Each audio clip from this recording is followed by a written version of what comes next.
पति ब्रह्मचारी।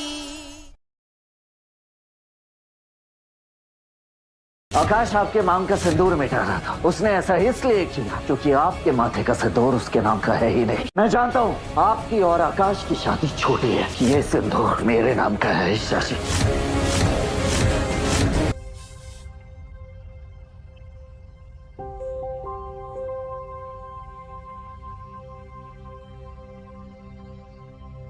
ये सिंदूर हमेशा मेरे नाम का रहेगा। तुम सिर्फ मेरी हो।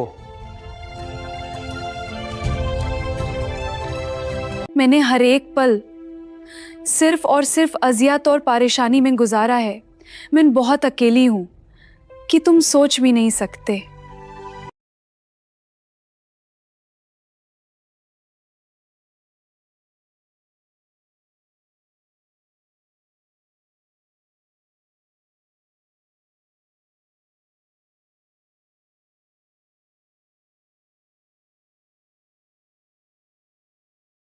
मैंने जो शादी की है वो सिर्फ और सिर्फ नाम की शादी है, जिसमें कोई सच्चाई नहीं है और ना ही कभी होगी।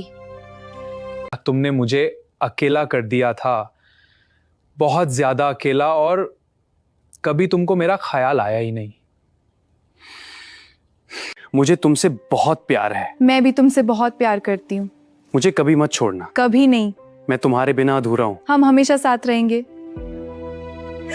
तुम्हारे पास कोई ऑप्शन नहीं है। छोड़ दो मुझे। चलो बाहर निकलो अभी। नहीं, मैं नहीं जाऊंगी। बाहर जाओ। जरा सा भी मेरी तरह ना कहीं से मैं। बस एक बार मुझे बताइए बात क्या है प्लीज। तू ना आपका साथ पाने के लिए अगर यमराज से भी मुझे लड़ना पड़े तो मैं अपनी पीठ नहीं दिखाऊंगा, क्योंकि आज भी मैं आपसे प्यार करता हूँ ईशा जी। I love you.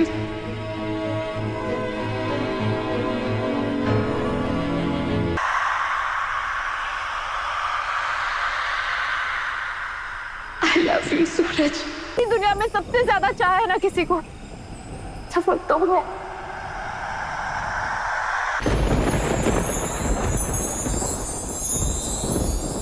अगर ईशा ने अगर मैं आज जिंदा हूं ना, तो सिर्फ और सिर्फ तुम्हारे साथ बिताई यादों के कारण जिंदा हूं। सिर्फ और सिर्फ सूरज के लिए धड़कती है। सूरज, पर मैंने कभी तुम्हें अपने दिल से नहीं निकाला। मेरी धड़कनें, मेरी सांस।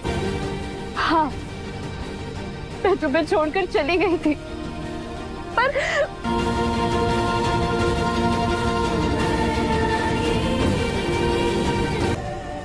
क्यों? क्योंकि मैं सिर्फ तुमसे प्यार करती हूँ सूरज। आप मेरे लिए इतना तड़पे।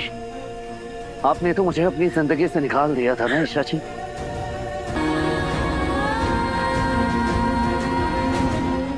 मेरे दूर जाने के बाद भी पूरी तरह टूट चुकी थी तुम्हारे बिना। कहाँ चले गए थे? कि मुझे जिंदा क्यों लगा? सूरज, मैं पल अंदर ही अंदर खलीज बढ़ती जा रही थी। सूरज, मैं भगवान से लड़ने लगी थी, कर दिया था। पूरी दुनिया आसपास थी, पर तेरे अंदर मैं बढ़ चुकी थी सूरज। मेरी सांसें चल रही थी, पर मेरे दिल ने धड़कना बंद। तुम्हारे बिना क्या क्या क्या हाल हो गया था मेरा। मैं जिंदा थी, कहाँ चले गए थे तुम मुझे छोड़कर? हाँ, तुम्हें पता? ये दास्तां मिलके भी दोनों है अजनबी। कैसी है तरह ना कहीं से मैं तेरी तरह।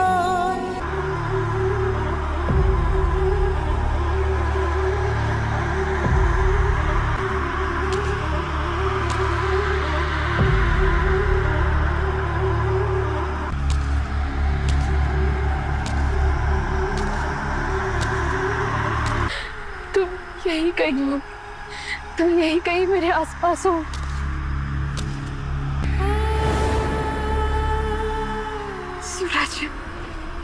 मैं महसूस कर सकती हूँ।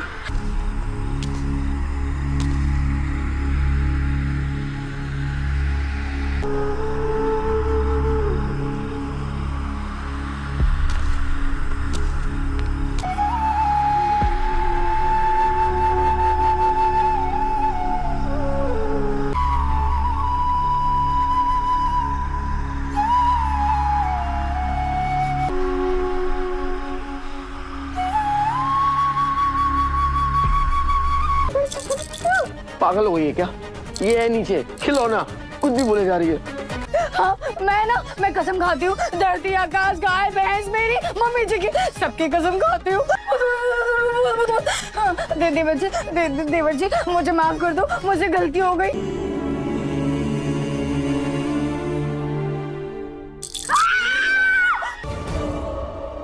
उसने ये भी कहा था कि अगर वो ना रहे तो उसकी अस्थियां उसी पर, शायद उसकी आत्मा को शांति मिल जाए। क्या आखिरकार सूरज और ईशा एक हो गए?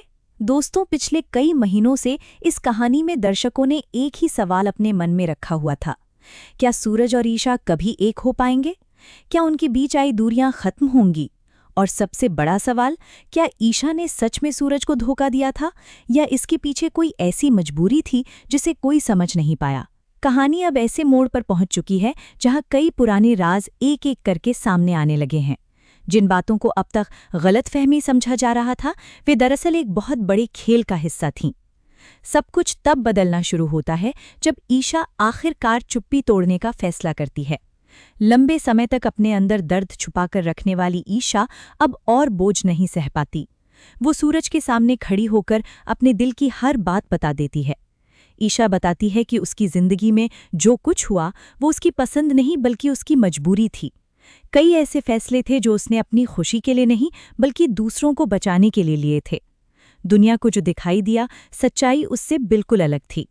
सूरज शुरुआत में इन बातों को सुनकर हैरान रह जाता है, क्योंकि उसके मन में भी वर्षों से कई सवाल थे। उसे लगता था कि ईशा ने उसे छोड़ दिया, उसका भरोसा तोड़ दिया और किसी और को चुन लिया। लेकिन जब पूरी सच्चाई उसके सामने आती है तो उसकी सोच बदलने लगती है। उसे एहसास होता है कि ईशा ने जितना दर्द सहा है, शायद उतना दर्द किसी और ने नहीं सहा होगा। वो समझने लगता है कि कई बार हालात इंसान को ऐसे फैसले लेने पर मजबूर कर देते हैं जो बाहर से गलत दिखाई देते हैं, लेकिन उनके पीछे की वजह बहुत बड़ी होती है। यहीं से दोनों के रिश्ते में एक नया मोड़ आता है। सालों की गलतफहमियां धीरे धीरे खत्म होने लगती हैं।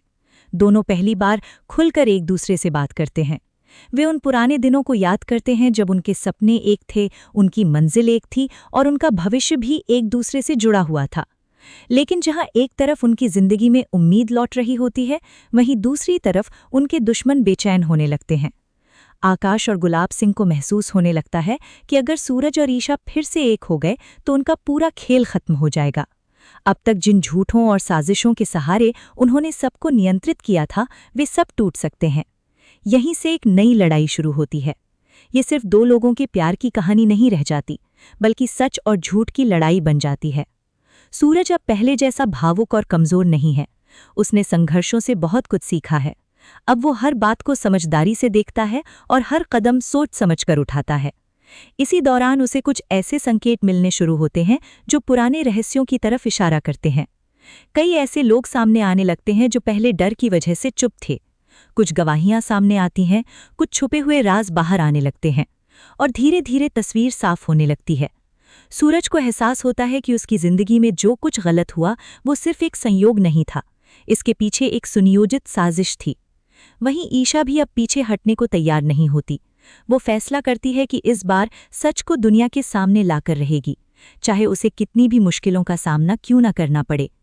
दोनों मिलकर अतीत के हर राज को जोड़ना शुरू करते हैं। उनकी एक कोशिश सिर्फ अपने लिए नहीं, बल्कि उन सभी लोगों के लिए होती है जो वर्षों से धोखे और डर के बीच जी रहे थे। दूसरी तरफ गुलाब सिंह की बेचैनी बढ़ती जा रही होती है। उसे समझ आ जाता है कि अब मामला सिर्फ एक रिश्ते का नहीं रहा। अगर सच बाहर आ गया तो उसकी ताकत, उसका प्रभाव और उसका बनाया हुआ साम्राज्य सब खत्म हो सकता है। यही वजह है कि वो पहले से भी ज्यादा खतरनाक कदम उठाने लगता है। लेकिन इस बार हालात पहले जैसे नहीं हैं। अब सूरज अकेला नहीं है, उसके साथ उसका परिवार है, उसके साथ ईशा है और सबसे बड़ी बात, उसके साथ सच है। कहानी का सबसे भावुक हिस्सा तब आता है जब सूरज और ईशा अपने पुराने रिश्ते को नए नजरिए से देखने लगते हैं। उन्हें एहसास होता है कि प्यार सिर्फ साथ रहने का नाम नहीं है, प्यार भरोसे का नाम है, प्यार इंतजार का नाम है, प्यार त्याग का नाम है, और सबसे बढ़कर प्यार उस विश्वास का नाम है जो सबसे कठिन समय में भी टूटता नहीं। इसी विश्वास की वजह से दोनों हर चुनौती का सामना करने का फैसला करते हैं। लेकिन कहानी अभी खत्म नहीं हुई है, क्योंकि उनके सामने अभी भी कई मुश्किलें खड़ी हैं। कई ऐसे लोग हैं जो नहीं चाहते कि वे खुश रहें, कई ऐसे राज हैं जो अभी पूरी तरह सामने नहीं आए हैं, और कई ऐसे सवाल हैं जिनके जवाब मिलना अभी बाकी हैं। क्या सूरज और ईशा अपनी जिंदगी की नई शुरुआत कर पाएंगे? क्या उनके रास्ते में आने वाली सारी बाधाएं खत्म हो जाएंगी? क्या वर्षों से छुपा सच पूरी दुनिया के सामने आएगा? और सबसे महत्वपूर्ण, क्या उनका प्यार आखिरकार हर परीक्षा को पार करके अपनी मंजिल तक पहुंच पाएगा? आने वाले एपिसोड्स में यही देखना सबसे दिलचस्प होगा। एक बात तो तय है, अब कहानी अपने सबसे महत्वपूर्ण मोड़ पर पहुंच चुकी है, जहां हर फैसला किसी की जिंदगी बदल सकता है और हर सच किसी का नकाब उतार सकता है। इसलिए आने वाले घटनाक्रम इस पूरी कहानी की दिशा तय करने वाले हैं। और दर्शकों के लिए सबसे बड़ा सवाल अब भी वही है, क्या आखिरकार सूरज और ईशा की अधूरी प्रेम कहानी पूरी होगी, या किस्मत उनके लिए अभी और इम्तिहान रखती है? दोस्तों, कहानी अब ऐसे मोड़ पर पहुंच चुकी है जहां प्यार, भरोसा और बदले की लड़ाई एक साथ दिखाई देने वाली है। सूरज को आखिरकार वो सच पता चल जाता है जिसे ईशा इतने लंबे समय से अपने दिल में छुपाकर बैठी थी। ईशा साफ शब्दों में कहती है कि परिस्थितियों ने उसे ऐसे फैसले लेने पर मजबूर किया जिनकी वजह से वो सूरज से दूर हो गई, लेकिन उसके दिल में कभी किसी और के लिए जगह नहीं बनी। ये सच सुनने के बाद सूरज के अंदर दबे हुए जज्बात फिर से जाग जाते हैं। उसे एहसास होता है कि जिस रिश्ते को वो खत्म समझ बैठा था वो आज भी कहीं ना कहीं जिंदा है। लेकिन समस्या सिर्फ इतनी ही नहीं है, उनके बीच अब एक ऐसा व्यक्ति खड़ा है जो किसी भी कीमत पर उन्हें एक नहीं होने देना चाहता। दूसरी तरफ ईशा अपने अतीत और वर्तमान के बीच फंसी हुई है। वो जानती है कि उसका दिल सूरज के लिए धड़कता है, लेकिन वो ये भी समझती है कि एक गलत कदम कई जिंदगियों को प्रभावित कर सकता है। यही वजह है कि वो अपने प्यार को स्वीकार करने के बावजूद पीछे हटने की कोशिश करती है। सूरज हालांकि अब हार मानने वालों में से नहीं है। वो फैसला करता है कि सबसे पहले उसे उन झूठों का पर्दाफाश करना होगा जिन्होंने उसकी और ईशा की जिंदगी को बर्बाद किया। वो धीरे धीरे उन सभी राजों की परतें खोलना शुरू करता है जो वर्षों से छिपे हुए थे। जैसे जैसे सच सामने आने लगता है, वैसे वैसे कुछ लोगों की बेचैनी बढ़ने लगती है, खासकर वो शख्स जो हमेशा खुद को जीतने वाला समझता था। उसे लगने लगता है कि उसकी बनाई हुई दुनिया अब बिखर सकती है। वो हर कीमत पर अपनी पकड़ बनाए रखना चाहता है और इसी वजह से नई चालें चलना शुरू कर देता है। लेकिन इस बार हालात पहले जैसे नहीं हैं। सूरज अब पहले वाला भावुक और कमजोर युवक नहीं रहा। उसने संघर्षों से सीख ली है। वो हर कदम सोच समझकर उठाता है और अपने विरोधियों की चालों का जवाब उसी की भाषा में देने लगता है। इसी बीच ईशा भी एक बड़ा फैसला लेती है। वो तय करती है कि अब वो डरकर नहीं जिएगी, वो सच का साथ देगी, चाहे उसके लिए कितनी भी मुश्किलें क्यों न उठानी पड़ें। ये फैसला कहानी को पूरी तरह बदल देता है। धीरे धीरे परिवार के सामने भी कई ऐसी बातें आने लगती हैं जिनसे वर्षों पुरानी गलतफहमियां टूटने लगती हैं। जिन लोगों ने कभी सूरज और ईशा को अलग देखा था, वे अब उनकी सच्चाई समझने लगते हैं। रिश्तों में जमी हुई कड़वाहट कम होने लगती है और उम्मीद की एक नई किरण दिखाई देती है। लेकिन कहानी का असली तूफान अभी बाकी है, क्योंकि जब कोई व्यक्ति अपनी हार स्वीकार नहीं कर पाता, तब वो सबसे खतरनाक कदम उठाता है। यही होने वाला है आगे। एक ऐसी साजिश रची जाएगी जो ना सिर्फ सूरज और ईशा के रिश्ते को, बल्कि उनके पूरे परिवार को हिलाकर रख देगी। अब सवाल ये है कि क्या सूरज अपने प्यार को बचा पाएगा? क्या ईशा अपने अतीत की जंजीरों से पूरी तरह आज़ाद हो पाएगी? और सबसे बड़ा सवाल, क्या सच आखिरकार झूठ पर जीत हासिल करेगा? आने वाले एपिसोड्स में भावनाएं भी होंगी, बड़े खुलासे भी होंगे और ऐसे फैसले जो कहानी की दिशा पूरी तरह बदल देंगे। इसलिए आगे क्या होगा ये देखने के लिए जुड़े रहिए और बताइए कि आपके हिसाब से सूरज और ईशा की कहानी का अगला मोड़ क्या होना चाहिए।